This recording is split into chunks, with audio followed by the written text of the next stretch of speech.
महानगरपालिकेच्या विविध विभागातील कामगारांचे एप्रिल 2026चे वेतन मे महिना अर्धा उलटून गेल्यानंतर मिळालेले नाही. हे वेतन 3 दिवसात न मिळाल्यास 20 मे पासून काम बंद आंदोलन करण्यात येईल, असा इशारा कामगार कृती समितीचे नेते अशोक जानराव यांनी शुक्रवारी दिला. कामगार संघटना कृती समितीच्या पदाधिकाऱ्यांनी शुक्रवारी महापौर विनायक कोंडल यांना निवेदन दिले.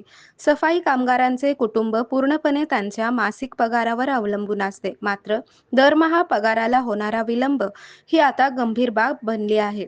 कामगार कामावर वेळेत आले नाहीत तर त्यांच्यावर 100 ते 300 रुपयांपर्यंत दंडात्मक कारवाई केली जाते. मग पगाराला विलंब करणाऱ्या जबाबदार प्रशासकीय प्रमुखांवर कोणती दंडात्मक कारवाई होणार, असा संतप्त सवाल कामगारांनी उपस्थित केला आहे. यावेळी शेषराव शिरसाट यांच्यासह इतर पदाधिकारी उपस्थित होते.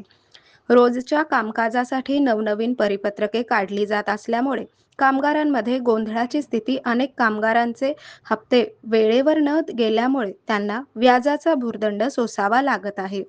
सफाई कामगारांना वेठबिगारी समजू नये. जर एप्रिल महिन्याचा पगार तात्काळ अदा केला नाही तर 20 मे पासून तीव्र आंदोलन छेडले जाईल, असा इशाराही त्यांनी दिला.